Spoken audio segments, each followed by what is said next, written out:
우리 할렐루야 샬롬하고 인사하는 시간 같습니다. 오늘 또 수고한 우리 정남회에게 또 입학해가지고 일주일 동안 새벽부터 밤까지 학교 다니느라고 고생한 성일도 힘내라고 할렐루야 샬롬하고 인사합니다.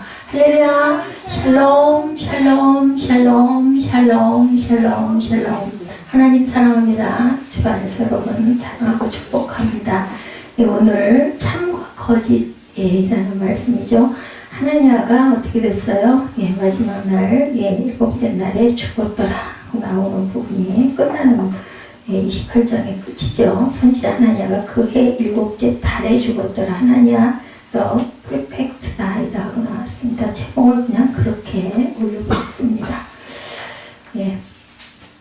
중세시대의 수도 생활의 창시자이고 수도자의 아버지였던 안토니오는 죽으면서 제자들에게 오직 혀와 배를 조절하라 이렇게 얘기를 했대요. 유언이죠. 인간의 거짓은 마음에서 시작해서 어디를 통해서? 입을 통해서 혀를 움직이며 시작된다. 맞죠? 우리 생각 자체가 입을 통해서 혀를 움직여가지고 시작되는 것이다. 마음에서 시작을 하죠. 그런 마음들이 중요하죠. 너무나 거짓이 가득 찬 시대가 오늘날의 시대. 그래서 우리가 참과 거짓이 분간하기 힘든 세상이 되고 말았어요. 선지자의 그 이야기를 예레미야 얘기를 거짓으로 부정하고 결국은 끝까지 회개하지 않았던 하나냐는 일곱째 달에 증거하는 나머지 일곱째 달에 죽으니라고 끝났습니다. 누가 참 선지자인지 알겠죠.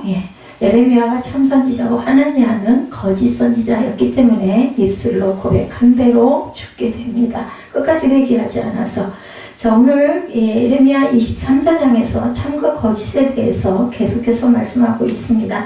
어떻게 하라고요? 하나도 감하지 말고 가하지 말고 말씀 그대로를 증거하고 전해야 할 사명이 전하는 자들에게 있다. 그리고 받는 여러분들은 온전하게 그 말씀을 잘 먹고 소화를 시켜서 그 말씀 속에서 내게 주시는 말씀이 뭔가를 깨달아 아는 그런 은혜가 있어야 할 줄로 믿습니다. 사람이 보기에 아무리 참되다 할지라도 하나님 보시기에 참되지 못하면 거짓된 것이죠. 사람이 보기에 거짓되다 할지라도 하나님께서 참되다고 하시면 우리가 보기엔 상식적으로 도저히 이거는 말도 아닌 것 같은데 하나님께서 그렇게 말씀하시면 그것이 진리입니다. 오늘 본문 속에 참된 자와 거짓된 자 두 사람, 예레미야와 하나냐, 그죠? 이름이 어렵지 않아요. 하나냐는, 그죠? 정말 아까 그 우리 몽골 친구 이름은 보고 읽어야겠는데 이름을 저한테 따로 하나 메모를 해서 보내주시기 바랍니다. 헌금이 들어온 부분 헌금함에 제가 무조건 교회 재정이 아무리 어려워도 저는 저 헌금함은 열지를 않습니다. 도저히 안 되겠다 일 때 열어서 뭐도 필요한 부분에 쓰는데 아직까지는 그냥 한 달에 잔고가 하나도 없어가지고 계속 통장에서 지출은 계속 나가니까 통장을 좀 채워놔야 됩니다. 지난달 같은 경우에 잔고가 하나도 없어가지고 한 2, 3만 원 정도 남았던가요? 거기까지 내려가도 제가 저걸 헌금하면은 돈이 좀 있어요. 몇십만 원은 안 열고 냅뒀더니 그때부터 정부에서 들어오는 연금이 들어오기 시작을 하고 누군가가 그죠? 헌금을 20만 원인가 누군가가 하는 부분이 시발점이 돼서 딱 들어오는데 제 마음에 이때부터 열리겠구나 하니까 계속 열리고 안 들어오도 월급도 풀려가지고 보내주시고 11조로 보내주시고 해가지고 지금은 부자예요. 당분간 일단 한 달. 근데 제가 세를 처음으로 성전 세를 처음으로 제가 먼저 보냈어요. 항상 여기 그 주인 되시는 분이 그 10만 원을 감사한금 한다는 걸 지금까지도 지키고 계세요. 7년 동안 지키고 계셔서 먼저 꼭 5일자에서 7일 사이에 저한테 먼저 보내십니다. 그러면 그걸 보고는 아이고 이거 세 내야지. 그러고는 감사하다고 인사를 하고 거기다 보태가지고 나머지 부분을 꼭 채워서 보내드렸는데 이번에는 제가 먼저 5일날인가요? 보냈더니 감사하다고 하면서 7일날 거꾸로 10만 원을 보내셨더라고요. 그리고 교단에서 총회에서 또 10만 원이 들어오더라고요. 초순에 그것도 이상하게 2일날 딴 데는 넘어가서도 들어오는데 2일날인가 1일날인가 일찍 들어왔어요. 그러면서 문이 열려가지고 물질의 어려움을 일단 풀고 헌금함을 열지 않게 해주시는 하나님. 저는 매일매일을 기적같이 살고 있습니다. 이렇게 예, 진실로 참된 소리 그리고 온전한 말씀 내가 생각할 때 내 생각으로 가지 마시고 하나님의 뜻이 어딘가를 항상 구하시기 바랍니다. 근데 여러분들 예배드리고 성경 말씀 아이고 이거 무슨 에레미야 말씀이 나한테 무슨 옛날 구약의 얘기인데 근데 그렇지 않아요. 구약 얘기 속에 저와 여러분에게 주시는 말씀 메시지가 분명히 있습니다. 들으시기 바랍니다. 계시록에 말씀하죠. 그 교회들에게 말씀하실 때마다 뭐라고 그러셨냐면 귀 있는 자는 성령이 교회들에게 하시는 말씀을 들을지어다 했습니다. 그럼 교회들에게 어떤 교회들에게 하나님의 은혜를 아는 교회들이고 뭐 왜 성도가 아니고 교회들이야? 여러분도 교회이세요. 성전이시죠. 성전들이 지금 여기 모여서 예배를 드리는 겁니다. 참된 소리와 거짓의 소리를 분별할 수 있는 영적인 그러한 귀를 열리시고 중요한 거는 그 소리를 들으려고 하는 마음이 있으셔야 돼요. 우리가 어떤 이야기든지 들으려고 안 하면 아무리 좋은 정보가 있어도 안 들어버리면 내가 그걸 알지를 못하거든요. 정보가 넘쳐나는 시대입니다. 그래서 우리는 잘 선택할 수 있는 눈과 귀와 마음이 있어야 되겠고 누군가가 내게 거듭해서 얘기를 할 때는 조금 귀를 기울여 보시는 게 맞습니다. 아무리 그 사람이 나보다 그런 부분에 전문적인 부분에 지식들이 부족하다 할지라도 듣다 보면은요 거기서 깨달아지는 게 있더라고요. 첫 번째 거짓 선지자 하나냐에 대해서 1절부터 4절에 기술되어 있죠. 빠르게 한번 읽어볼까요? 그의 곧 유다 왕 시드기야가 다스리기 시작한 뒤 4년 5째 달 기브온 아술의 아들 선지자 하냐가 여호와의 성전에서 제사장들과 모든 백성이 보는 앞에서 내게 말하여 에레미야에게 말했다는 거예요. 만군의 야훼 이스라엘의 하나님이 이같이 일러 말씀하시기를 내가 바벨론의 왕의 멍에를 꺾었느니라. 내가 바벨론의 왕 느부갓네살이 이곳에서 빼앗아 바벨론으로 옮겨간 야훼 성전 모든 기구를 2년 안에 다시 이곳으로 되돌려 오리라. 내가 또 유다의 왕 야훼김의 아들 여거니야와 바빌론으로 간 유다 포로들을 다시 이곳으로 돌아오게 하리니 이는 내가 바벨론 왕의 멍에를 꺾을 것이니라. 야훼의 말씀이니라 하시니라. 누가 얘기했어요? 하나님과 그럴듯하잖아요. 너무 좋은 얘기죠. 성령 기구도 다 돌려오고 그리고 같은 포로들도 다 돌려온다고 하나님 말씀하셨다 이렇게 얘기를 해요. 얼마나 좋은 말씀이에요. 희망적인 말씀이죠. 그러면 모든 백성들 아이고 잘됐네 아멘 할 거 아니겠냐는 거죠. 그럴듯하죠. 지난번 우리 말씀에서 에레미야 선지자는 27장에서 예루살렘을 방문한 주변 국가들의 사신들과 시드기야 왕 앞에서 멍에를 목에 얹는 상징적인 행동을 취한 부분이 나왔었죠. 바벨론 왕을 선교한다는 메시지의 선포였어요. 행동으로 하라고 하나님께서 네 목에다 멍에를 매달아 그래서 그 커다란 멍에를 메고 다녔다라고 27장에 보면 나와 있습니다. 이러한 때 주변국들이 시드기야 왕을 설득해서 반 바벨론 동맹에 가입할 것을 권유한 거죠. 시드기야 왕이 어떤 결정을 내느냐에 따라서 남유다의 운명이 결정된 아주 중요한 시기였습니다. 이때가 바로 왕이 결정을 내리면 그렇게 할 수밖에 없잖아요. 백성들은 죽기도 하고 살기도 하는데 선지자 하나가 죽고 사는 게 아니라 백성들 전체가 그죠 죽는 사건이 일어납니다. 그러한 때에 거짓 선지자 하나냐는 하나님의 성전에 서서 하나님의 이름으로 제사장들과 백성들에게 이렇게 1절에서 4절에 나타난 거짓 예언을 선포했다라는 뜻입니다. 거짓 선지자 하나냐의 선포는 에레미야 선지자가 선포한 내용과 반대의 말을 하고 있어요. 2절에 보면 에레미야 선지자는 바벨론 왕의 멍에를 매게 될 것이라고 했지만 거짓 선지자 하나냐는 바벨론 왕의 멍에를 하나님이 뭐 할 거라 꺾으실 것이다 이렇게 얘기합니다. 3절에도 보면 에레미야가 선지자는 남아있는 성전 기구들까지 바벨론으로 옮겨질 것이라고 했는데 거짓 선지자 하냐는 언제 2년 안에 성전 기구들이 돌아올 것이다 라고 이야기를 하죠.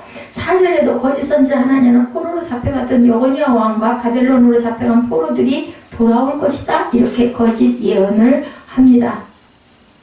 하나님은 에레미야 선지자를 통해서 분명히 그들이 모두 바벨론에서 죽을 것이다 라고 얘기를 했죠. 에레미야 22장 우리 주보에 보면 말씀들이 아마 올라와 있는 게 많고 끝에는 너무 긴 것들은 밑에 빨간 글씨로 표기를 해놔서 일 좀 보시면 제가 그 설교를 빨리 진행하기 때문에 찾아가지고 함께 읽으려면 너무 오래 걸리죠. 요걸 참고하시면 좋으실 거예요. 그리고 나중에 마음에 이거 찾아봐야 되겠다는 거 표시를 해놨다가 나중에 성경을 꼭 찾아보시기 바랍니다.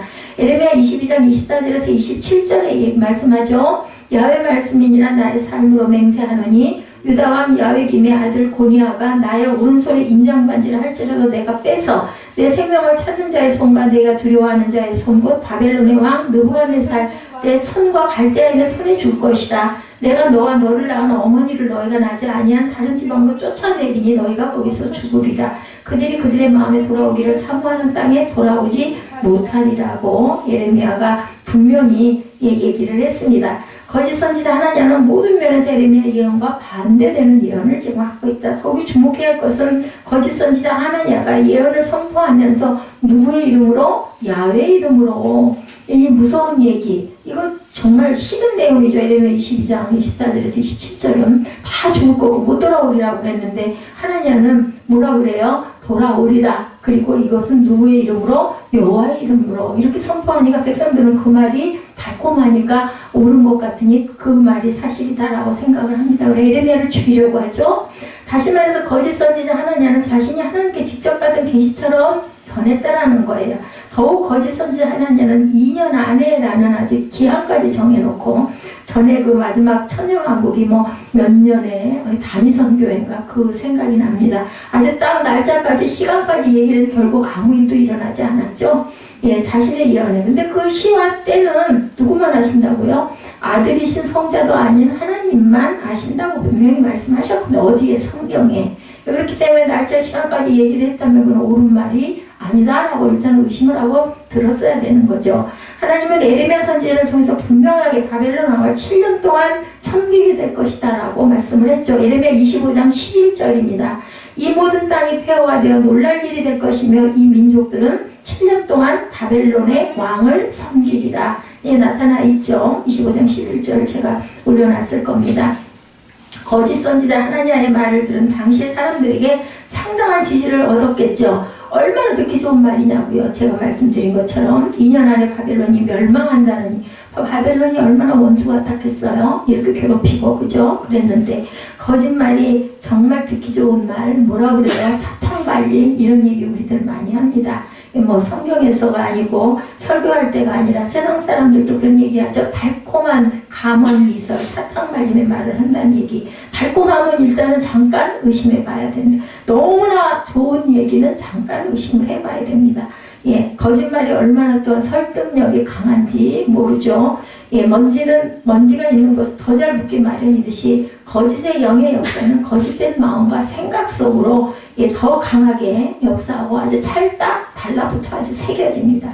거짓된 마음과 생각을 가진 자들에게 진리의 말은 너무 싫은 얘기예요. 부담스럽고 그죠? 무거운 얘기, 듣기 거북한 얘기, 듣기가 싫어지죠. 그러니까 예, 거짓의 영이 내 마음에 있나 없나를 잘 생각하려면 예배 시간에 하나님 말씀이 정말 듣기 싫고 너무 지루하고 죽겠으면 내가 아직 하나님의 영에 사로잡히지 않았구나 라고 생각을 하시면 됩니다.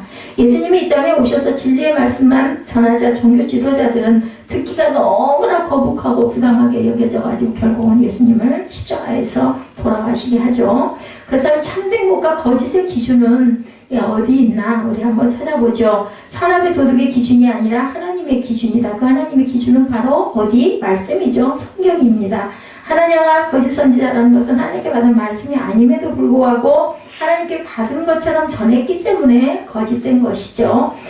뭐 어떻게 증거됐어요? 오늘 보면 17절에 일곱째 딸이 죽었어요. 죽으리라고 16절에 딱 그 예레미야가 예언하고 나서 바로 그 말대로 죽었어요. 그러면 그것은 분명히 예레미야는 참 선지자고 하나냐는 거짓 선지자라는 증거가 딱 그 증거가 되어져야지 우리가 확실하게 믿잖아요. 근데 우리는 이미 증거되어진 이야기를 예레미야 그 성경 속에서 우리가 보니 다행이지. 그때 있을 그 당시에는 정말로 힘들었겠죠. 예레미야 선지자가. 하나님 말씀은 가감하지 말고 바로 전해야 된다. 그래서 저는 성경 속에 있는 말씀만 그리고 알아도 꼭 찾아보고 그렇게 정확하게 장절까지 표기를 해서 여러분들에게 전해드립니다. 그리고 혹시 제가 장절이 표기가 잘못되면은 아마 기록하면서 뭘 착각을 해서 잘못 올라가게 오타였거니 생각하시고 바로 잡아서 보시면 되는데 중요한 거는 말씀 내용이 말씀과 성경에 있는 말씀과 제가 써놓은 말씀 내용이 너무너무 다르다. 그러면 한번 의심을 해보십시오. 계시록 22장 18, 9절이죠. 뭐라고 말씀하셨어요? 내가 이 두루마리의 예언의 말씀을 듣는 모든 사람에게 증언하노니 만일 누구든지 이것을 외에 더하면 하나님이 이 두루마리에 기록된 재앙들을 그에게 더하실 것이요 만일 누구든지 이 두루마리의 예언의 말씀에서 제하여 버리면 하나님이 이 두루마리에 기록된 생명나무와 거룩한 성의 참여함을 제하여 버리리라. 그래서 말씀은 절대로 말씀 그대로만 전해야 된다. 근데 그 말씀 속에서 내가 뜻을 깨달아 아는 게 진리예요. 진리가 다른 게 진리가 아니라 하늘의 지혜는 바로 그런 것이고 차라리 깨달아지면 기도하시면 깨달을 수 있는 그런 마음도 주시고 지혜도 주십니다. 예, 하나님의 말씀을 더하거나 제하여 전하는 것이 거짓말로 하나님 말씀을 전하는 것이다. 그런 거짓말로 하나님 말씀을 전하는 자는 거짓 선지자 하나님처럼 하나님께 벌을 받게 될 것이다. 오늘 우리 9시 예배에서도 기도도 마찬가지죠. 잘못 기도를 하면 그 기도에 있는 모든 죄가 너한테 가서 달라붙는다. 이런 말씀이 성경에 있습니다. 거짓말에서가 넘어가는 그런 저와 여러분이 돼서는 안 되겠죠. 말씀을 모를 때는 속아 넘어갔다 할지라도 말씀을 깨닫고 나면 아 내가 그때 잘못 생각했구나 하고 회개하시면 됩니다. 말씀이 아닌 거짓말에 속아 넘어가는 그러한 그죠? 잘못을 절대로 범해서는 안 된다. 에레미야 선지자의 말이 진실로 하나님의 예언인 것을 깨달았다면 남유다 백성들이 거짓 선지자 하나님의 말에 미혹되지 않았을 거죠. 예수님의 마지막 때에 대해서 예언하시죠. 마태복음 24장 11, 12절에 나타나죠. 거짓 선지자가 많이 일어나 많은 사람을 미혹하겠으며 불법이 성함으로 많은 사람의 사랑이 식어지리라. 이렇게 증거합니다. 거짓 선지자가 무엇으로 미혹해요? 거짓된 표정과 거짓된 행동으로 미혹을 할 것이다. 근데 그것들은 다 어떻다고요? 쓴소리가 아니라 달콤한 소리라는 거예요. 성도들은 하나님 말씀의 깊은 진리를 그래서 깨달아 알아야 되겠다. 깨달지 못하면 거짓된 세력에 미혹될 수 있다는 것을 우리가 잊지 말아야 되겠고 말씀으로 무장하고 그리고 항상 말씀 속에서 그 뜻을 찾는 저와 여러분이 되셔야 합니다. 두 번째 내용은 5절에서 11절 선지자 예레미야의 그 말이 쭉 증거되는 말이 임하죠. 빠르게 읽고 넘어가도록 합니다. 선지자 예레미야가 여호와의 성전에 서 있는 제사장들과 모든 백성이 보는 앞에서 선지자 하나냐에게 말하니라. 6절입니다. 선지자 예레미야가 말하니라. 아멘. 야훼는 이같이 하옵소서. 야훼께서 내가 예언한 말대로 이루사 야훼 성전 기구와 모든 포로를 바벨론에서 이곳으로 되돌려 오시기를 원하나이다. 그러나 너는 내가 내 귀와 모든 백성이 귀에 이르는 이 말을 잘 들으라. 나와 너 이전의 선지자들이 예로부터 많은 땅들과 큰 나라들에 대하여 전쟁과 재앙과 전염병을 예언하였느니라. 평화를 예언하는 선지자는 그 예언자의 말이 응한 후에야 그가 진실로 야훼께서 보내신 선지자로 인정받게 되리라. 구절이 중요합니다. 평화를 예언하는 선지자는 그 예언자의 말이 응한 후에 답이 그대로 이루어진 후에 그가 진실로 야훼께 보낸 선지자로 인정을 받게 된다. 이게 지금 예레미야가 얘기하는 거예요. 선지자 하나냐가 10절입니다. 선지자 예레미야의 목에서 멍에를 빼앗아 꺾고 모든 백성 앞에서 하나냐가 말하여 이르되 야훼께서 이와 같이 말씀하시니라. 내가 2년 안에 모든 민족의 목에서 바벨론의 왕 느부갓네살의 멍에를 이와 같이 꺾어버리려 하셨느니라 하며 선지자 예레미야가 자기 길을 갑니다. 거짓 선지자 하나냐가 그 말을 들은 예레미야 선지자는 자신도 하나님의 말처럼 제발 그렇게 되기를 바란다. 얼마나 좋은 얘기예요. 그러나 예레미야 선지자는 하나님 뜻이 뭔지를 알았기 때문에 그죠? 다시 진실을 선포하지 않을 수가 없죠. 예레미야 28장 7절에 너는 내가 내 귀와 모든 백성의 귀에 이르는 이 말을 잘 들으라. 8절에 예레미야 선지자는 그동안 하나님의 모든 참 선지자들이 평강을 예언하는 전한 것이 아니라 전쟁과 재앙과 전염병을 예언했다는 사실을 얘기합니다.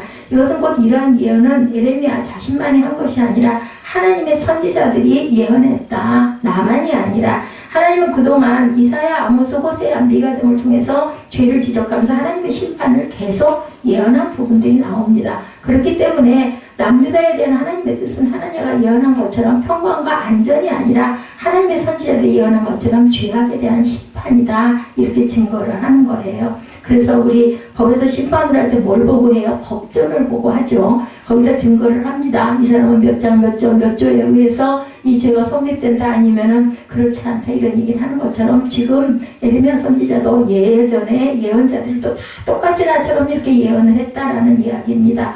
마지막 때에 대해서 하나님의 계시를 받고 기록한 마태, 마가, 누한, 요한들이 선포하고 있고 베드로와 사도 바울이 선포를 하죠. 왜 하나님의 종이라는 자들이 마지막 때에 대해서 입을 다물고 있을까? 2000년 전에 선포했다면 지금은 마지막이 더 가까이 왔겠죠? 2000년이 넘었습니다. 지금 그 세월이 흐른 것이. 근데 왜 조용하고 자꾸 평강을 외치는 자들은 평강을 외치는 사람들의 마음이겠죠. 그 나쁜 일이 일어나서 전쟁이 일어나서 마지막 때가 일어나서 좋은 일은 하나도 없습니다. 사실은 여러분들 종말이라는 건 어떤 거예요? 육으로는 죽는 거예요. 땅이 그냥 다 그죠? 혼돈으로 다 무너지고 깨지고 결국 우리는 한줌 재 느낌도 없이 그냥 먼지가 돼서 날아가는 것뿐이에요. 그러면 남는 거는 우리 영혼이 살죠. 그렇기 때문에 우리가 예수를 믿는 겁니다. 데살로니가전서 5장 3절이죠. 그들이 평안하다 안전하다 할 그때 임신한 여자에게 해산의 고통이 아픈 것 같이 멸망이 갑자기 그들에게 이르르니 결코 피하지 못하리라. 그래서 우리는 매일매일을 준비하고 내가 왜 살고 무엇 때문에 무슨 목적으로 내가 이렇게 살아가려고 애를 쓰는지를 잘 뜻을 생각하고 살아야 되겠다. 여러분들 보험 드시잖아요. 실비보험도 드시고 자동차 보험도 드시죠. 왜 그래요? 아플 때 대비해가지고 보험을 드는 거예요. 천국보험은 그런 것에 비길 바가 아니죠. 우리가 아무리 실비보험을 들고 자동차 보험을 들어서 그런 아픔을 조금 치료를 할 수 있다 할지라도 보상을 받는다 할지라도 결국 우리는 언젠가 한 번은 돌아갑니다. 돌아가면 그 후에 뭐 있는지 없는지 내가 알게 뭐야. 이면 어쩔 수 없고 우리 영이 가는 곳이 분명히 있다. 옛날에 믿지 않는 우리 조상들이 모두 다 사람이 돌아가 죽고 나면 돌아가셨다고 얘기를 하거든요. 왜 그런 얘기를 할까? 누군가가 혼이 나가는 걸 본다면서요. 번쩍하고 그 사람 머리 위에서 불덩어리가 나가고 나면 며칠 후에는 일주일 안에 그분은 분명히 돌아간다라는 이야기. 그래서 유체이탈이라는 이야기도 있거든요. 그러니까 뭐 믿음의 관점이 아닌 그냥 일반 사람들의 여러 가지 생각을 할 때도 분명히 우리가 모르는 우리 힘으로 할 수 없는 어떤 세계가 있다라고 믿는다면 그죠? 말씀대로 우리가 살아가는 게 답이구나 라고 여러분들이 아셔야 할 겁니다. 거짓 선지자 하나냐를 두고 뭐라고 해요? 평화를 예언하는 선지자 9절에 누구를 두고 하는 말이냐면 거짓 선지자를. 하나냐의 예언이 참된 것인지 거짓된 것인지는 그가 말한 대로 이루어지는 것을 보면 알 것이다 라는 얘기인 거죠. 거짓 선지자 하나냐는 야훼 이름으로 2년 안에 바벨론 권세가 꺾이고 평강이 찾아올 것이라고 예언했기 때문에 2년이 지나면 예언의 진실성이 입증될 것이다 이런 뜻이에요. 지금 8절 9절에 말씀하는 부분은 머지않아 누가 참된 하나님의 선지자인지 분명히 알게 될 것이다. 대한민국은 2018년 그 평창 유치로 인해서 여러 가지가 국기가 선양도 되고 또한 그 물가적인 어떤 안정도 굉장히 많이 부가 많이 축제에 돌아왔다고 합니다. 그런데 어떻게 보면 그것이 꼭 좋은 것만도 아니지 않겠느냐는 거죠. 예수님이 오신다면 어떨까라는 생각을 어떤 목사님이 올려놓으셨더라고요. 평창 유치로 이 나라 경제적 효과는 약 64조 원에 달할 것이라고 그것을 추정을 했다고 합니다. 다른 부수적인까지 합하면 아마 수백조 원에 달하는 이익을 굉장히 많이 받게 성공한 거죠. 2011년 기준으로 영국이 하계올림픽을 4번 치렀다고 그래요. 미국이 동계올림픽을 4번, 하계올림픽 4번을 치렀다고 합니다. 근데 두 나라의 오늘날 신앙의 모습은 물질의 축복이 그들의 신앙을 성장시킨 게 아니라 굉장히 퇴락을 시키는 그러한 일들도 많이 있다는 거죠. 영국의 BBC 자료에 의하면 유럽 각국의 모슬렘 인구, 각국의 전체 인구 대비의 모슬렘 인구의 비율은 영국이 160만 명, 2.8%, 프랑스가 500에서 600만 명, 8%에서 9.6%, 스페인이 100만 명, 2.3%, 독일이 300만 명, 3.6% 정도가 된다고 그래요. 모슬람. 예. 타임즈 보도에 의하면 현재 유럽 인구의 3%가 모슬렘이고 향후 20년 안에 유럽 인구의 10%로 증가될 것이다. 이런 전망을 하고 있습니다.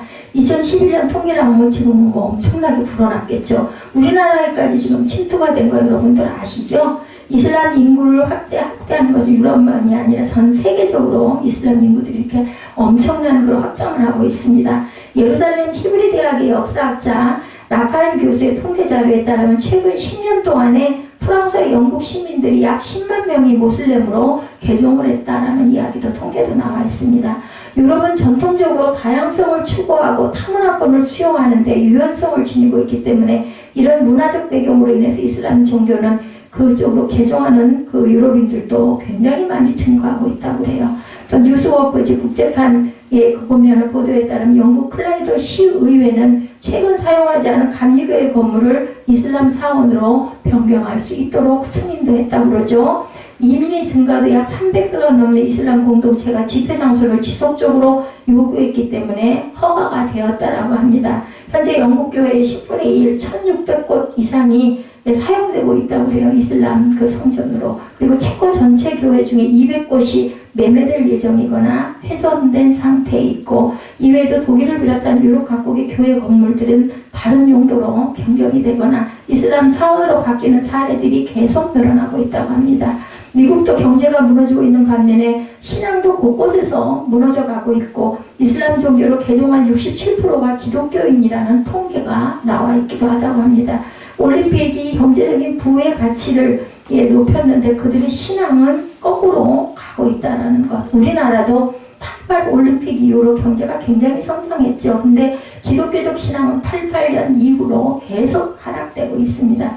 그래서 2018년 그 평창 동계올림픽을 통해서 경제적인 부를 통해 이 땅의 백성들이 육적인 것에만 평안을 추구하고, 그리고 굉장히 신앙적으로는 타락의 길을 가고 있고 하락의 길을 가고 있다. 성경은 분명하게 세상적인 평강을 외치고 있지 않다라는 거예요. 성경학적으로는. 오히려 마지막 때에는 창세 이래로 찾아볼 수 없는 무서운 혼란과 고난이 있을 것이다 라고 예언을 하고 있습니다. 어떤 누가 마지막 때 평강을 외치는지, 그런 자들이 어떤 사람들인지 우리 함께 그 거짓 종들에 대해서 깨달아 알아야 되겠는데, 10절 11절을 주목해서 보시기 바랍니다. 거기다 올려놓고 와서 앉아. 무릎을 들고 서 있어. 쳐다봐.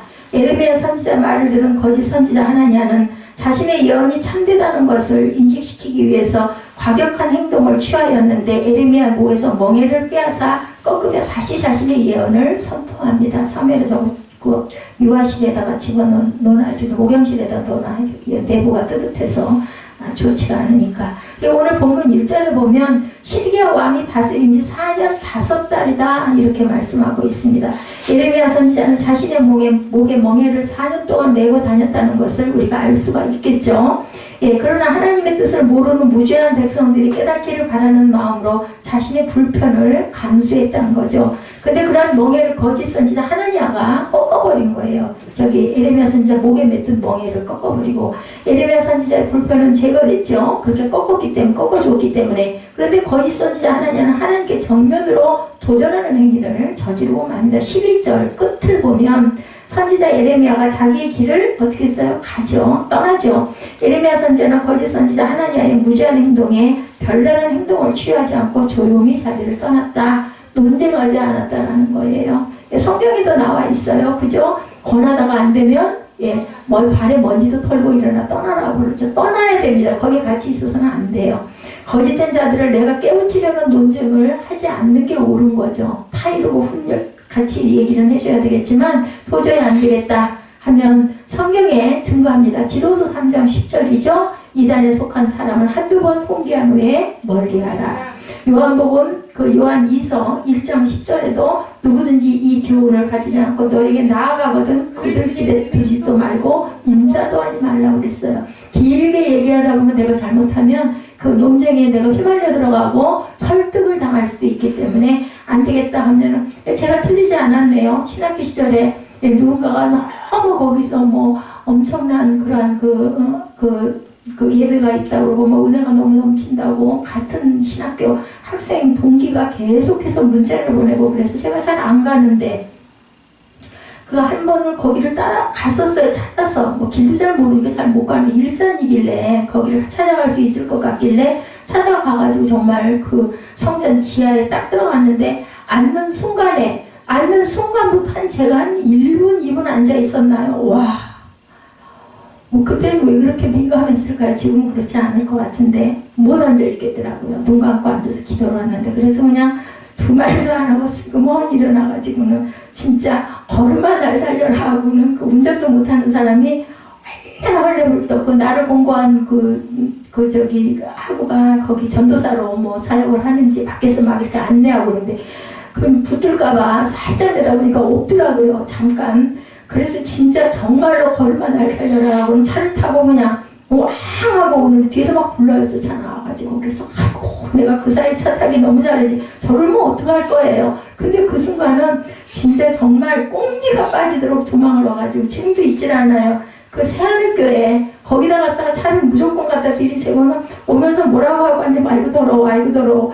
왜 그런 말이 그렇게 나왔는지 몰라요. 막 수십 번을 막 더럽다 소리만 막 계속 하면서 그리고는 차를 그냥 급하게 돌려서 그 성전 앞에다 대놓고 올라가가지고 제가 2시간 동안 기도를 했어요. 그때는 뭐 기도에 취해서 기도를 했기 때문에 정말 그 악한 사탄의 영을 물리쳐달라고. 거기 우리 동기들이 몇 명이 거기서 뭐 이상한 짓을 하고 있는 거예요. 뭐 넘어져 손가락질을 하면서 이거를 목사가 시키면 그걸 따라서 하는데 저는 그걸 보는 순간 그냥 이거는 아니다. 절대로 이럴 수는 없다라는 마음이 들어가지고 그렇게 제가 도망을 와가지고 예, 그분들을 위해서 굉장히 기도하고 그다음부터는 그냥 그거 하고 문자 오면 보지도 않고 그런 다음 학기 시작됐는데 나왔더라고요. 나와도 뭐 나왔거나 말거나 그냥 고개만 숙이고 묵례라고 다녔던 기억이 납니다. 그리고는 학교를 쉬었던 것 같아요. 그 학교가. 그리고 2년 후인가 다시 이제 저는 졸업반이 됐는데 2학년으로 다시 들어왔다라는 그런 그 얘기를 들었어요. 뭐 중간에 무슨 일이 있었는지는 모르죠. 이렇게 지금 우리 현실 속에도 예배를 드린다 하면서 아유 지하 성전 아주 엄청 통째로 빌려가지고 엄청 컸어요. 그 사람도 그 신학교 다니는 학들을 엄청 많이 끌어다가 그 목사님이라는 분이 그렇게 해서 뭐 복도에 내려오는데 뭐 사진들 그냥 쫙 이렇게 스마트에서 걸어놓고 했는데 제가 보기에는 그건 거짓의 영이더라고요. 그래서 우리가 항상 긴장하고 있어야 되겠다. 세 번째, 거짓한 자에게 임하는 하나님의 선고 28장 12절에서 17절까지 나와 있습니다. 마지막 부분 이거 얼른 읽고 넘어가죠. 선지자 하나냐가 선지자 예레미야의 목에서 멍에를 꺾어버린 후에 야훼 말씀이 예레미야에게 임하니라. 이르시기를 너는 가서 하나냐에게 말하여 이르기를 야훼 말씀에 내가 나무 멍에들을 꺾었으나 그 대신 쇠멍에들을 만들었느니라. 나무 멍에 대신 이제 더 무거운 쇠멍에를 만들었어.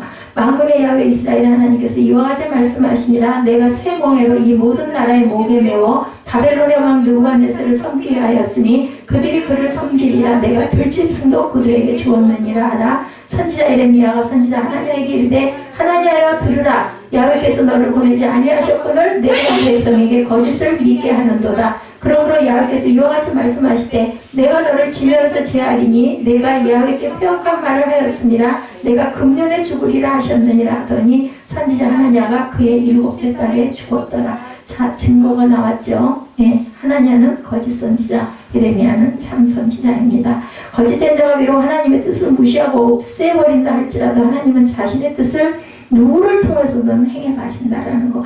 예, 선택은 누구? 선택은 본인에게 있어요. 늘상 너 이거 이렇게 해라 했는데 안 듣고 도망을 가면은 예, 그러면 그래 너 그거 안 할래? 그러면 내가 다른 사람 쓰지요. 사울이 그렇게 되고 나서 누가 다윗이 섰죠. 근데 그 유일하게 누구 있죠?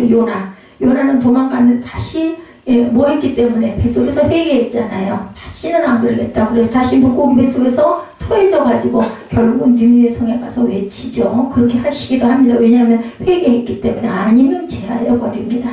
이렇게 내가 너를 치면서 제하여버리니 금년에 죽으리라 했더니 그의 7째 달에 죽었다. 증거가 딱 나타났어요. 그래서 지난번 아까도 우리 그 영상 볼 때 나는 뭐 다른 말은 하나도 안 들려요. 예, 우리 마음에 감사함을 갖고 살아야 되겠고, 내가 여기까지 온 것이 다 뜻이 있었다 하는 얘기를 뭐라고요? 시간이 지나고 나니까 뒤돌아보니까 알겠더라. 내가 어려움을 당하고 배가 고파보고 밥을 안 먹으니까 그 밥이 귀하고 고마웠던 이런 모든 것들이 꼭 나쁜 것만은 아니었다. 왜냐면 거기서 내가 고마움을 알고 귀중함을 알고 내가 이제 이걸 뚫고 일어나야 되겠다라는 그런 그 마음이 생겼다는 것이 내가 너무 아마 편안하고 그저 모든 게 다 갖춰져 있고 하면은 부잣집 아들들이 사실은 온전하게 잘 쓰지 못하는 경우가 많은 게 너무 여유가 막 하고 싶은 대로 할 수 있다 보면 내가 그걸 뚫고 나갈 마음이 없죠. 사탄이 성경을 불태워 없애버린다. 그래도 하나님의 예언은 반드시 이루어집니다. 성경책도 아무리 없어도 소용없죠. 마태복음 5장 18절이죠. 천지가 없어지기 전에는 율법의 1.1획도 결코 없어지지 아니하리고 다 이루리라. 예, 나와 있죠. 우리 이래서 그 주보를 꼭 보시고 뜻이 있으시면 주보들을 쭉 한번 모아보시는 것도 여기 중간에 있는 요절들이 굉장히 좋은 말씀들이 많습니다. 13절 오늘 본문 13절에 보면 거짓의 세력이 나무 멍에를 꺾어선 하나님의 그 대신에 쇠멍에를 만들었다. 쇠멍에는 나무 멍에와 달리 절대 꺾을 수 없겠죠. 나무처럼 꺾을 수가 없습니다. 이 쇠멍에는 하나님께서 바벨론 왕 느부갓네살에게 준 권세를 가리키는데 그 누구도 꺾을 수 없다. 누구만 하나님만 변화시킬 수가 있다는 뜻을 갖고 있습니다. 심지어 들짐승까지도 며칠 만에 그 권세를 바벨론 왕에게 주겠다라고 얘기하죠. 들짐승을 지니는 것까지도. 아무리 거짓된 자들이 하나님의 예언을 무시하고 외면한다 할지라도 하나님은 더욱 강하게 일을 행하실 것이다. 세상 사람들이 아무리 천국과 지옥이 없다고 부인한다 할지라도 하나님은 더욱 뚜렷하게 세상 속에서 천국과 지옥을 경험하게 하실 것이라는 겁니다. 누가 뭐라고 하든 말든 여러분들 준비하고 살아가는 게 나쁠 건 없잖아요. 항상 준비하는 마음가짐으로 내가 세상에 태어나서 나는 뭐를 이루고 어떤 자취를 남기고 갈 것인가를 생각하시면서 대단한 게 아니어도 괜찮아요. 내 아이들, 그죠? 아니면 내 이웃을. 아까 그 우리 에스더 전사님 그 몽골 친구 위에서 기도하면서 눈물을 흘리던데 저도 눈물이 나더라고요. 왜냐하면은 얼마나 어렵게 가난하게 해외에서 와가지고 굉장히 오래됐다고 들었어요. 10년이 넘었다고 들었는데, 그리고 또 제대로 그저 비자를 갖고 온 사람도 아니고 월급도 떼먹이면 당하면 떼먹임을 당하고, 같이 살던 여자는 그 신발 거꾸로 신고 도망가고, 그죠? 대학원 들어가더니 마음이 변해서 도망가고, 얼굴은 창백하고 손을 다쳐가지고도 병원도 못 가고, 월급이 안 나오니까 먹을 것도 없고. 그래서 에스더 선생님이 항상 차에다 태워가지고, 처음에는 부담스럽고 싫었는데 나중에는 그러면 안 되겠다라는 마음이 들었다고요. 이런 사람들 생각하면 우리는 얼마나 복될까. 저는 정말 그래서 정말 감사해요. 그죠? 우리는 정말 감사해야 됩니다. 근데 그분뿐만이 아니라 세상에서 정말 먹지 못하고 기아로 그냥 죽어버리는 그런 아이들이 얼마나 많은지.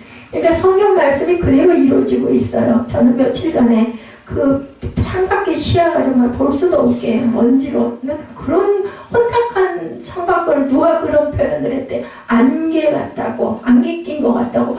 그럴 정도로 정말 그 먼지가 심한 걸 보고 계시록에 나온 내용들이 정말 너무나 똑같아. 믿는 사람들은 다 그 생각을 해요.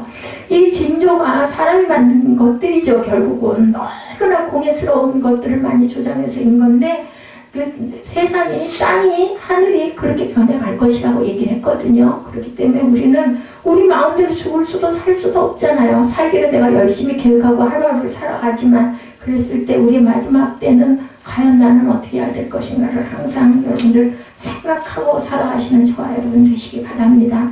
마지막 날이 없다고 아무리 외쳐도요, 우리 세대의 마지막 날이 없다면 우리 후대에 언젠가는 마지막 날이 있을 것이고, 또 나의 마지막 날을 내가 아는 사람은 아무도 없어요. 그렇기 때문에 내 마지막을 정말 평강하게 하나님 가게 해주십시오 하고 항상 기도할 줄 아는, 그게 꼭 나이가 든 사람만 할 기도는 아닐 것 같아요. 세계 곳곳에서 하나님 말씀하신 마지막 때에 나타날 징조들이 너무나 강하게 나타나고 있습니다. 우리나라는 정말 복된 나라라는 생각이 들어요. 정말 제가 그 살아온 인생을 돌아보면 지금처럼 풍요가 넘치는 때는 없는 것 같아요. 근데 잘 사는 사람은 또 더 말할 나위도 없겠죠. 저 같은 사람도 이렇게 배 안 고프고 사는데, 그죠? 그럴 때 우리는 늘 감사해야 되겠다. 동아프리카에서는 비가 오지 않아서 물이 없어서 1000만 명이 아사 직전에 놓여 있다고 합니다. 제가 몇십 년 전에 물을 사 먹는 시대, 무슨 이 나라는 물을 사 먹어 했는데 얼마 안 있어 금방 우리도 물을 사 먹게 되죠. 그런가 하면 미국 중북부 지역에는요, 유리 없는 집중호우가 내려서 도시 전체가 또한 물에 잠겼다고 합니다. 어떤 데는 물이 없어서 기갈이 나서 죽게 생겼고, 어떤 때는 전부 다 도시 전체가 물로, 호우로 인해서 또 죽게 생겼고, 미국 서부 지역 캘리포니아주 일대가 펄펄 끓는 주전자 뚜껑처럼 초대형 지진이 언제 발생해도 이상하지 않을 정도로 위태로운 상태. 우리나라도 이제 지진을 무시하지 못한다고 하죠. 점점 이렇게 변해갑니다. 아니 10수년 전만 해도 무슨 미세먼지, 무슨 황사가 가끔은 있었지만 요즘같이 마스크를 안 하면 사람, 아니 그 얘기를 하더라고요. 그 마켓에 갔더니, 아니 미용실에 갔더니 그러더라고요. 전화벨이 안 울린대요. 사람들이 나오지를 않아가지고 장사가 안 된대. 아무도 나오는 사람이 없어. 그 대신 인터넷으로 접수하는, 인터넷은 그냥 뭐 날개를 달듯이 계속 그렇게 하고 있고, 미용실도 전화가 안 오고 손님들이 나오질 않는다라는 이야기를 제가 머리를 좀 편하게 했습니다. 사람이 없이. 이렇게 토네이도와 홍수와 산불로 재난을 당하고 독일에서는 장출혈성 대장균 감염 증세로 43명이 한꺼번에 사망하고 프랑스와 영국까지 파문이 확산되면서 변종 대장균 공포가 유럽을 휩쓸고 있다고 합니다. 인간이 아무리 하나님을 부인하고 성경의 예언을 무시하고 외연한다 할지라도 역사를 주관하고 계시는 분은 지금도 하나님이시라는 것. 그러면 믿지 않는 사람들의 입장에서 보면 사람이 할 수 있는 것은 한계가 있다는 것. 아무리 과학이 발달됐다 하더라도 하나님 말씀을 무시하고 외면하면 할수록 인간들은 더욱 고통 속에서 살아. 돈이 많으면 뭐래요? 그죠? 그렇게 그죠? 자연이, 환경이 그렇게 우리가 할 수 없는 그런 부분들이 허물어지는데 15절 참 선지자 예레미야가 거짓 선지자 하나님에게 선포하는데 세 가지를 선포하죠. 첫째, 너는 하나님께로 보냄을 받지 않았다. 하나님께로 보냄을 받지 않았으면서도 거짓 선지자 역할을 하고 있다는 것은 너는 정말 거짓 선지자다. 선지자 역할을 하는 것은 신학교에서 교수를 하면서 어떤 분이 12년 동안 섬겨오면서 깨달은 게 있대요. 그것은 하나님께 사명을 받았다라고 신학교 온 사람들 보면은요, 진짜로 사명을 받았는지 사명 감당이 아닌지 보면은 와가지고 성경이나 배우다가 중간에 중도 가차를 하든지 주의종을 그 길을 가지 못하는 사람들은 온전하게 하나님의 부름을 콜링을 받은 사람이 아니다라는 걸 깨달았다. 이분이 얘기하시더라고요. 자신이 진실로 하나님의 택함을 받은 자일까? 하나님의 택하심을 받았다면 하나님의 자녀답게 우리가 살아가야 합니다. 하나님의 거룩하심이 내 안에 충만하게 해달라고 항상 기도해야 되겠죠? 매 기도할 때 우리는 눈물을 흘릴까요? 누구 기도를 할 때 너무나 불쌍해서 너무나 답답해서 그래서 눈물이 나요. 저도 기도할 때 그렇게 잘 웁니다. 뭐라 그래요? 베드로전서 1장 16절에 내가 거룩하니 너희도 거룩할지니라. 지금 사순절 기간 가고 있죠. 주일을 뺀 40일 동안 40일이 지나가고 나면은 그 다음에는 부활절이 옵니다.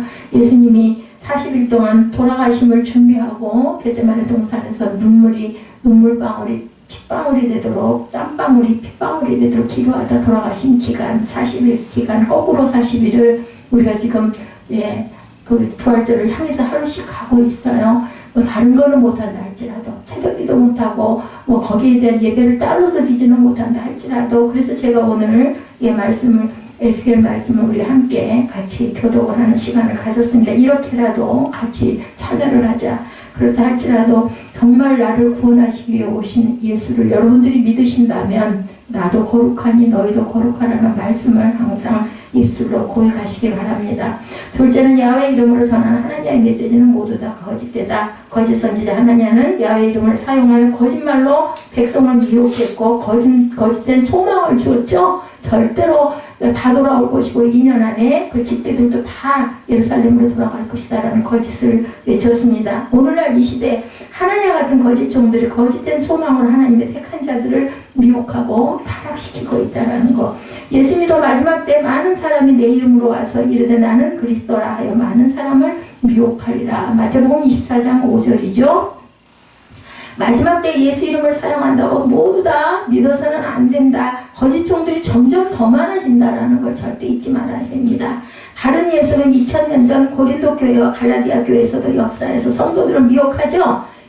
고린도후서 11장 4절에 보면 만일 누가 가서 우리가 전파하지 아니한 다른 예수를 전파하거나 혹은 너희가 받지 아니한 다른 영을 받게 하거나 혹은 너희가 받지 아니한 다른 복음을 받게 할 때는 너희가 잘도 용납하는구나 라고 이야기하고 있습니다. 예수를 믿는다면서 예수 생각 안 하고 세상 생각하고 예수님의 가르침을 따르지 않고 세상 가르침만 따라간다면 우리는 예수를 믿는 사람들이라고 할 수가 없어요. 여러분들 잘 아시는 요한복음 3장 16절에 저는 요즘에 세상 이 말씀이 자꾸 마음에 와서 닿습니다. 하나님이 세상을 이처럼 사랑하사 독생자 예수를 주셨는데 딱 거기 우리가 해야 할 그러한 그 도리는 딱 하나예요. 그를 믿는 자마다 그죠? 멸망치 않고 영생을 주시려고 했습니다. 믿음이라는 게 정말 쉬울 것 같지만 나 예수 믿어 하면 얼마나 쉬워요. 말 한마디만 하면 믿는 게 되는데 아시죠? 무슨 말씀인지 내가 마음으로 정말 예수를 믿는가? 그렇다면 예수님 말씀을 따르고 말씀을 싫어하지 않고 그대로 지키고 행하려고 노력을 해야 되고, 잘못된 부분은 회개할 줄 아는 자가 예수를 믿는 자입니다. 예수를 전하는 주의 종들이 예수를 위해 살지 않고 자신의 부귀와 명예를 위해서 산다면 그리스도의 종이 아니죠. 참된 종이 아닙니다. 예수를 전하는 입이라면 그의 마음도 생활도 오직 예수 한 분을 위해서 쓰이는 그런 자가 바로 참 종이 되겠죠. 그렇지 못하면 하나님과 같은 거짓 선지자의 길을 갈 수 있다는 것도 우리도 잊지 말아야 돼. 전하는 자도 마찬가지입니다. 내 입에서 예수가 전해진다면 온전한 예수라고 또한 생각하지 말아야 될 것은 그것을 내가 정말 최선을 다해서 행하고 가고 있는지, 그런 마음을 갖고 있는지가 중요하다는 거죠. 예수의 마음을 가지고 전하는 예수가 될 때 십자가에서 몸과 물과 피를 흘리시고 돌아가신 예수를 전한다는 것을 절대로 잊지 말아야겠다. 셋째, 거짓 선지자 하나님의 죽음의 선포죠. 16절에 하나님이 거짓의 역사를 언제까지 보고 계시지는 않습니다. 내가 너를 지면에서 제하리니 이 땅에서 완전히 사라지게 할 것이라는 거죠. 더 이상 계속된 속임수로 백성들을 미혹하는 짓을 못하게 하시겠다라는 거죠. 그래서 7째 달에 죽었더라. 17절에 그렇게 나타나죠. 시드기야 왕 4년 5달에 거짓을 선포한 하나냐는 그의 7월에 죽습니다. 2달 후에. 그래도 무슨 며칠 동안에 시간이 있었어요. 60일이라는 시간이 있었어요. 회개를 하고 베옷을 뒤집어 쓰고 울고 했다면 이렇게 죽지는 않을 수도 있었지 않았을까 생각이 됩니다. 거짓을 선포하고 큰소리치던 거짓 종 하나냐는 그렇게 해서 죽음을 맞이하죠. 거짓은 절대로 오래가지는 못해요. 누구에게인가 진실하지 않으면 처음에는 그저 달콤하고 너무나 잘해주고 그러면은 굉장히 친해지죠. 근데 쭉 가다 보면은 그 사람의 정체가 드러나게 됩니다. 거짓 선지자 하느냐를 통해서 거짓된 자들의 미련함을 절대로 잊지 마시기 바랍니다. 자신이 죽음이 2-3달 후에 있다는 사실을 알았겠어요? 몰랐겠죠. 모르니까 그랬겠죠. 영적 무지함은요, 거짓되게 살아가는 자들에게 공통적으로 가지는 무서운 죄악을 낳고, 그것이 죄악이 장성해서 몰라요. 사망을 낳는다라는 거. 하루를 살아도 진실되게 살아가는 저와 여러분 되시기를 주님의 이름으로 축복합니다. 여러분들 교회가 그죠? 좋게 잘 성장하면 좋겠지만 이런 생각, 저는 아까 잠깐 찬양하는데 왜 그 마음이 불뚝 섰는지 몰라요. 교회가 왜 붐이 안 될까 하지 마시고 여러분들이 교회를 세워가시기 바랍니다. 여러분들 한 분 한 분들이 마음과 뜻을 합해가지고 교회 부흥을 위해서 열심히 기도하시고 교회를 사랑하는 마음이 있으면요, 교회는 제가 세우는 게 아니라 여러분들이 세우는 겁니다. 요한복음 8장 44절에 너희는 너희 아비 마귀에게서 났으니 너희 아비의 욕심대로 너희도 행하고자 하느니라. 그는 처음부터 살인한 자요 진리가 그 속에 없으므로 진리에 서지 못하고 거짓을 말할 때마다 제 것으로 말하는 이는 그가 거짓말장이요 거짓의 아비가 되었습니다. 요한복음 8장 44절입니다. 예수께서 거짓의 아비가 누구인지 분명히 말씀하고 있죠. 인간은 원래 거짓된 존재들입니다. 거짓말을 하고 거짓되게 살아갈 수밖에 없는 게 인간의 숙명이죠. 그러므로 이러한 거짓된 자들이 모여 사는 세상은 거짓으로 가득 찬 곳이 될 수밖에 없다. 그래서 우리의 아비는 거짓의 아비라고. 그래서 우리는 모두 다 거짓의 자녀고, 그렇기 때문에 우리는 모두 다 거짓되고, 그리고 아주 그 죄로, 죄의 자녀로 태어났다 그러죠. 죄의 자녀가 하나님의 자녀가 된 것은 누구로 인하여? 예수님으로 인하였습니다. 세상 속에는 서로 속이고 속고 미워하고 분쟁하고 자신의 탐욕을 채우기 위해서 거짓을 행하며 살아가고 있죠. 우리 김종국 집사님 받은 말씀, 그죠? 뭐라고 그랬어요? 박해하는 자를 축복하라 그랬어요. 저주하지 말라고. 근데 이것은 거짓하고 미워하고 분쟁하는 이런 부분하고는 조금 다르죠. 자신의 탐욕을 세워가는 거짓을 행하고 살아가는 사람들은 절대로 용서하지도 말고 용납하지도 말고 한자리에 앉지도 말고 논쟁하지도 말고 2-3번 권했다가 안 되면 그 자리를 떠나는 게 맞습니다. 거짓된 자들이 진리의 말에 절대 순종하지 않습니다. 거짓 선지자 하나님의 말에 남유다 백성들이 믿고 따른 것은 당연한 거죠. 왜냐하면 달콤했기 때문에. 그죠? 습관을 바꾼다는 것도 또한 쉽지가 않습니다. 커피도 어떤 분들 그런 얘기하죠. 몸에 원두커피가 좋다고 프레커피 끊으려고. 근데 저는 포기했어요. 원두커피 먹기만 하면은 아주 화장실 때문에 해결이 안 되고, 그리고 몸이 이상하게 가슴이 두근두근 뛰고 안 좋아가지고, 그래도 좀 연하게 타서 그래도 먹어보려고 그랬더니 아니고 저는 그냥 프린커피가 좋습니다. 그 대신 하루에 한 잔만 꼭 먹습니다. 어떻게 해야 진실되어 살 수 있을까? 나의 거짓됨을 먼저 볼 줄 알아야 됩니다. 내 안에 거짓이 있는가, 내 안에 온전치 못한 게 있는가를 딱 냉정하게 바라볼 줄 알아야 되겠죠. 나의 거짓되고 악하고 추한 모습을 바라보고 그 모습을 위해서 우리가 기도해야 되겠죠. 나의 거짓됨이 보인다면 진리 안에 거하는 자가 되어야 되겠습니다. 그 방법은 예수께 주님의 말씀 속에 우리가 거하는 거죠. 요한복음 14장 6절이죠. 내가 곧 길이요 진리요 생명이니 나로 말미암지 않고서는 아버지께로 올 자가 없다라고 말씀하시죠. 예수 십자가 앞에 나와서 거짓되는가 악한가 추악함을 고백하시고 용서를 구할 때 하나님께서는 우리를 품어주시죠. 요한복음 8장 32절입니다. 진리를 알지니 진리가 너희를 자유롭게 합니다. 거짓된 자들이 가는 곳과 참되게 사는 자들이 가는 곳은 다른 세계라는 거. 이 땅에서 거짓되게 살면서 부귀영화 누리고 살다가 지옥에 가는 거 아무도 원하지 않습니다. 부귀영화를 못 누리고 살더라도 예수 안에서 참되게 살다가 영원한 하나님 나라의 천국의 품에, 아버지의 품에 귀하게 안기시는 저와 여러분들은 한 사람도 실족되지 않는 하나님의 참 자녀들이 되시기를 주님의 이름으로 축복합니다.